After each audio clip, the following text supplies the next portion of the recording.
Hey guys, so I know I kind of mentioned something epic happening on Monday, and since it's Monday, I can officially say what it is. We are currently heading to Durham, North Carolina to go to the Rhine Institute, which I am really excited about. I'm glad we were able to get in and we're getting a tour and stuff. So yeah, I'm really excited about it. Like, I can't even tell you how excited I am. It's gonna be pretty epic. Hopefully I can film a little bit while I'm there.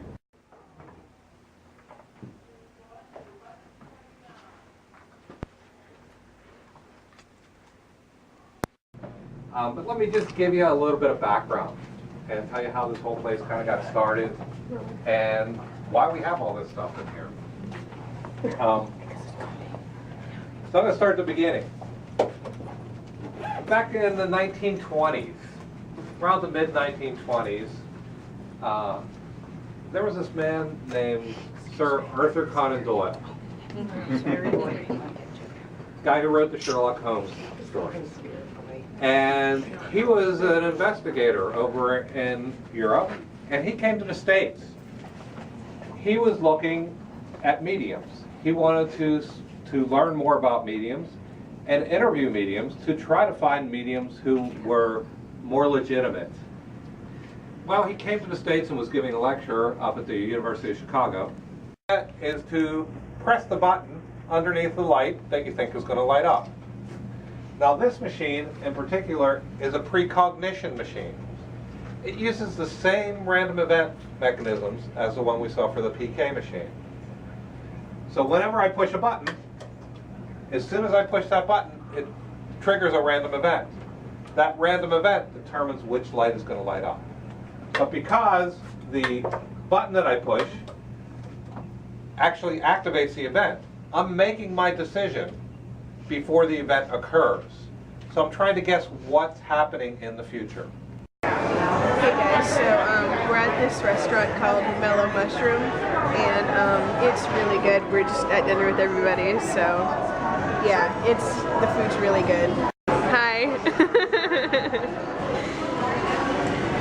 Anyway, the waitress kind of interrupted me, sort of. But yeah, I got steak and cheese, and you got pizza, which looks really good, and I want to steal it. So yeah, anyway, yeah, food is a good thing.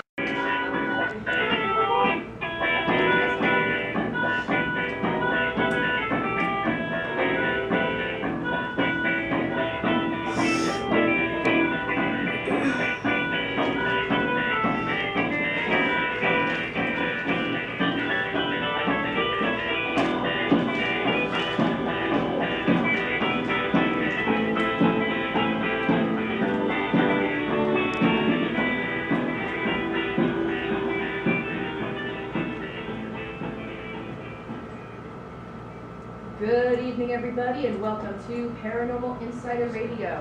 My name is Alex, and I'm going to be your host for tonight.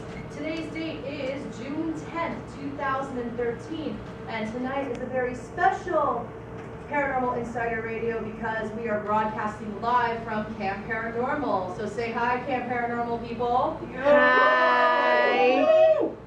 So tonight's going to be a little bit of a shorter show because we are broadcasting live from Camp Paranormal 2. And also, you know, we still have lots of things to do with Camp Paranormal, so tonight is going to be very brief. And we just want to check in with you all and talk about some paranormal news and talk about what's been going on with Camp Paranormal 2. Listeners to know your name. Sure, my name is Sam. All right, Sam, so tell us a little bit about yourself before we get going. I am a special education teacher, middle school students. And when I'm not teaching, I'm actually working on my own paranormal investigations and some with the Bureau. Nice. So what made you decide to go to Camp Paranormal? Two. Very important question. My main goal for camp was to meet new people, to help share in the experience of the paranormal, and learn some new techniques to bring some insight to our field. Awesome. And what have you been doing at camp so far? And also, what house are you in? What department house were you sorted into? I am in the field investigation division.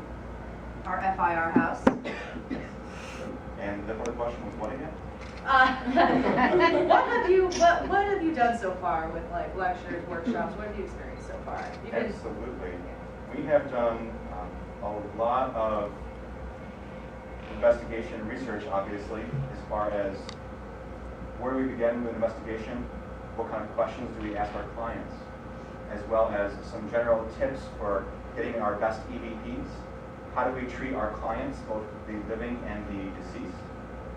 And how do we network as professionals to help make our field a better place for everyone involved? Awesome. And are you excited and happy with your camp paranormal experience so far? Absolutely. You were coming up here to answer. So Elfie, give us a little bit of knowledge on what WISPs are. WISPs are, well, they come out of Europe from the UK, and very rarely as their namesake is described, wisps of light. It's like low false light, almost similar to like a firefly or something like that, but much bigger and stronger. And actually, you and I had something strange. Yes, we will talk about that too. But it's literally this ball light, and it's usually one or two or something like that, and it's been reported where people will see it in the woods and walk towards it, and no matter how close you try to get, it seems to be continuously farther away. And the whole mythology of it was that it would literally get you lost in the woods. That if you keep following this wisp, which you have this, I don't know if it's just human curiosity, but you want to find out what this thing is flying around the woods. You end up getting yourself lost and turn around and the thing will find disappear. You can never actually catch one. The way to fix this problem if you do end up lost in the woods because of this is to turn your jacket inside out. Supposedly doing that, like turning your jacket inside out, seems to break the spell that the wisp has caused on you to get lost in the woods. Wow. I'm not gonna get a bathroom. So she's dragging her knees like around the house, and she's looking at me like, "Are you going or not?" But then you also have right there, Sarah, the purple book is written by Louisa Rhine herself. Wow. How about this Shaytards? That's really cool. I love it when they retweet me, and now I got 3 new followers. The Immortal 555 I followers. felt like really open, like I maybe didn't shield myself enough. That's why I didn't want to go in there and look. See Wild Tiger. Oh, dude, I'll follow you for a while. Did you get that one? Please piss me off. So she did like we did like yeah. Wait, what'd you do? We just did like the same thing. Someone like jump on my stomach and make me vomit. Just got my whole thing all messed up. It's not 1 a.m. is it? No. Okay, what is wrong with that clock? That's like an ancient radio clock, right? The one in our room is ancient too. We have that. Did you get that one? We not that one, but ours is still Oh my ancient. god, that's the kind my parents used to have in their bedroom. Yeah, like that is an ancient radio we clock. did too. We had that exact same one. It was brown wood panel. Yeah, you get that heard one? me this morning when my alarm went off at 8:30. Really? I'm like, it sounds like a foghorn. What the fuck is that?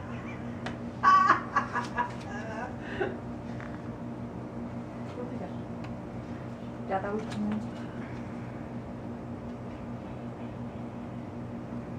It's all for scientific research. That's right.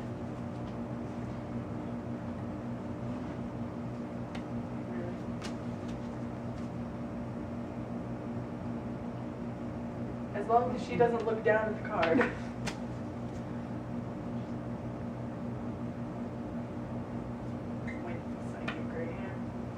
All right. How many did you get? That's Oh, good. count. I have a crystal ball. Your magic, Holly. Spiritualism all began in about the 1820s through 40s.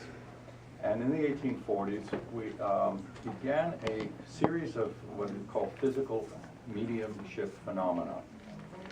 Rappings, the Fox sisters in 1848.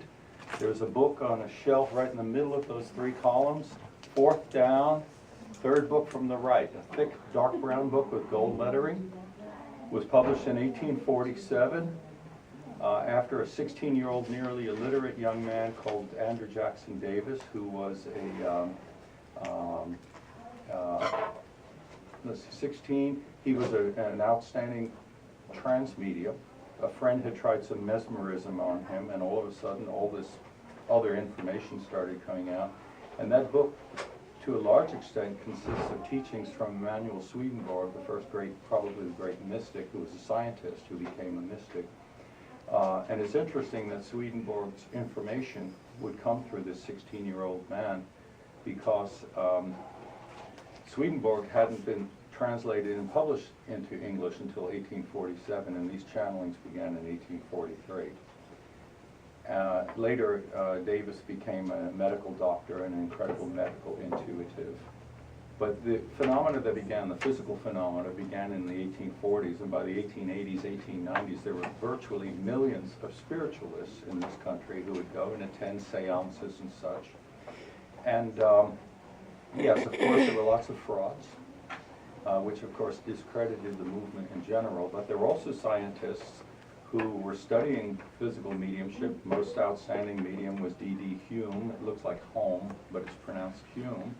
And in front of 4 scientists, he was seated in a chair. He and the chair levitated out the window and came in an adjacent window on the 2nd or 3rd story in front of 4 scientists. So at this point, scientists want to know what's going on. How can this happen? And this brings us up to J.B. Rhine, who in the 1920s, he was a botanist. His wife was also a botanist, a very careful form of scientific study. If you've ever read about Linnaeus and how he determined heredity using growing peas, and some of the peas were wrinkled and some weren't, and so on and so forth. Anyway, and at this point, there was so much speculation about what spiritualism was, and also this ties in with ghosts and such, that here these 2 scientists decided they wanted to figure out if this is for real. How can we show this scientifically? Because even though there were so many frauds and such, there was some absolute validity to this. Well, if you think about ESP, or if a person sees a ghost, what's happening? The ghost doesn't have a physical body. So essentially when a person sees a ghost, it's a psychic experience. They have clairvoyance. They're seeing it because perhaps the ghost wants them to see it, mind to mind, which is telepathy. So if they're going to try to prove or discern whether this is actually happening, they have to do it statistically. And statistically means, it might be a very small percentage, but it will be significant over a huge number of trials where that percentage still keeps showing up. If you keep flipping coins, you're going to get 50-50, way down the road after you've done 100,000 coins. And if you don't, something is influencing it. And that's what the Rhine set out to study. So ESP tests were one way to determine if people had some kind of an ability to know something without use of the 5 senses. So it actually does link into all the spiritualism and the particularly mental mediumship. The difference between physical mediumship and mental mediumship is a physical medium, while working, everybody who's present will see what's happening. If there's rapping or something, if the table is levitating, if objects are just appearing in the middle of the table, or a whole figure appears next to someone, everybody who's present will see that. But with mental mediumship, the medium is getting the information somehow and just giving it out. And and of course we don't have any explanation as to what that process is. We still don't have. We call it psi, which is a Greek letter, actually pronounced psi. But I'm getting nowhere trying to get everybody to say psi around here. So and so this is a method for testing psi ability with regard to the 3 forms of ESP. Did you get the ESP lecture yesterday? Yes. Okay, I thought so. So what we're going to do is, this is the earliest form of testing. It isn't done anymore because it has certain drawbacks. One of them, which you'll discover, I won't explain why, but you'll discover why pretty quickly, is that people can do very well at the beginning, and then it turns out to be absolutely chance. And the reason is that there are 5 images on these cards. And this is actually the barrier that was used by J.B. Rhine. And the thing is, after a while, you just don't care if it's a square or a star. Later on, experiments with precognition, for instance, the experiments of Darrell Lem, which you should probably look at, in which the students were choosing behind 2 curtains, one would have an erotic image. That kept their attention. They had an emotional connection with the target, which made it stay interesting. And as you know from ghost hunting, a lot of the phenomena that seem to happen with ghosts are emotionally based. I have encountered in other aspects where ghosts or people don't remember the name in a past life, for instance, under hypnosis, or a spirit attachment, which is a ghost haunting a person, may not remember their name. This is not what the Rhine studies, by the way. Big disclaimer here. But they do remember what happened to them and how they felt about it. So this emotional content is really important. So what we're going to do, let me just tell you how this works. Oh, you may want pencils. And just warn you, no cheating, no looking on. The way we store this, we're going to do a series of these tests. I'm not going to close the door here, but the room is sheltered from sound. And when you close the door, it's really very flat noise in here. And it's also, it's a metal shell around here. It's electronically shielded. And when we have everything closed up, you don't get your cell phone signals in here. Right. Right. It's very well shielded. And one of the reasons for this is because we had to be very, very careful to protect against any sort of sensory leakage or any cheating that might occur. Whether people might come in here and have little radio transmitters in their ears or something like this, right? So what we'll do is we'll have someone come in and sit in the chair. Very, very comfortable, relaxing chair. We have headphones. And the headphones play what we call pink noise, which is like white noise, except it takes out the highs and the lows. So it sounds more like waves at sea rather than static. It's a little bit different. We have half ping pong balls. And we'll put over each eye. And tape it on with a little tape. And then over in the corner there, we have a red light that shines on their eyes. Now, the reason we do this, we put the ping pong balls on because, and you know, when you close your eyes and you're in a light, sometimes you can see it's kind of reddish in tinge. Well, this way, whether your eyes are open or closed, you still see this reddish tinge. So the idea is to give you an undifferentiated field of vision and a consistent sound field and be in a very relaxed situation where you don't have other distractions. There's a lot of question about whether this actually evokes an altered state or just quiets the mind and prevents enough distractions to allow other things to come through, other signals to come through. So we'll have the person in here and they just, notice we have a microphone set up, they speak stream of consciousness. Whatever comes to mind, whatever thoughts they have, whatever ideas they have, they just go on and on with it. Okay? Darkness in this room. And the reason we have that is because we measure light emissions in this room. The way this experiment was originally set up, we were trying to determine if people who said they were energetic healers, if there was any indication that there were any changes in light around energetic healers. So one of the first things we looked at, if you look behind Sam, right behind Sam over there, there's a camera. It's a infrared light camera. And infrared light measures heat, essentially. Well, what we found is we would bring healers in this room, and we'd close up the room, make it completely dark, and we just have to stay in here and take a signature on them. After we took the signature on them, we'd then say, okay, now start doing your healing work. Consistently. Almost every single healer we brought in this room, first thing that happened, palms of their hands and their forehead will get bright red. Okay? Consistently. Hey guys, so we went to the Rhine Institute again today, and sorry, I was distracted by something. We went to the Rhine Institute again today, and it was awesome. I don't think I said where I was yesterday, but it was really interesting to learn about like all the testing and stuff that they did.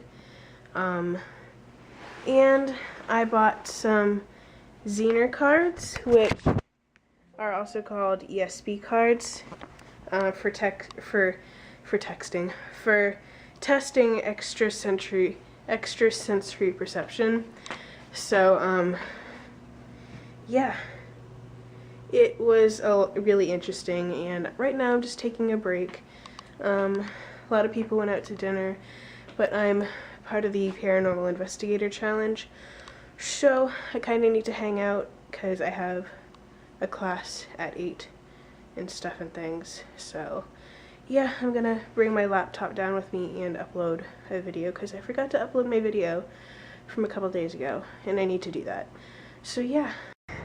Choose the natural light. You missed the funny stories. Otherwise you're gonna... You really missed did. the funny stories. Yeah, so Elemental Mothman is a thing now, and that's what this is. This is elemental So yeah, Mothman. Elemental Moth. Do you want to explain? So, as the cryptozoologist of the group, we put on the more or less assessment test of how do you classify Mothman? Now, I've heard everything. I've heard he's a cryptid, you know, because he's supposedly a misidentified bird and or a hybrid. He's an alien, that he's an ultra-terrestrial, it's obviously extraterrestrial, alien. But the only thing that I have not heard Emily gave an answer to was that he's an elemental. Now, I'm sorry.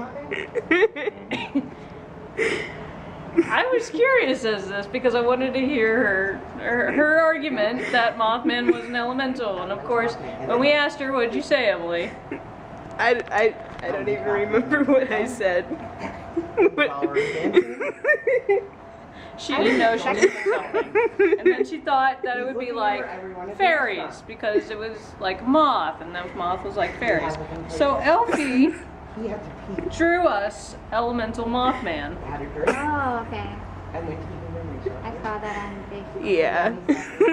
And we have been posing Elemental Mothman around the hotel and taking snapshots of Elemental Mothman's journeys through the hotel. And I love how she put like spaceships on it. Yep, there's spaceships, that's the Silver Bridge, and Men in Black, and he even has... He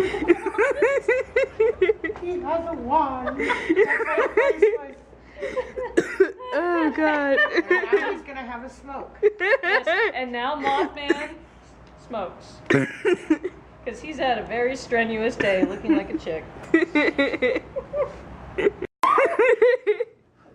Oh, put your leg out, kick your leg out. There you go.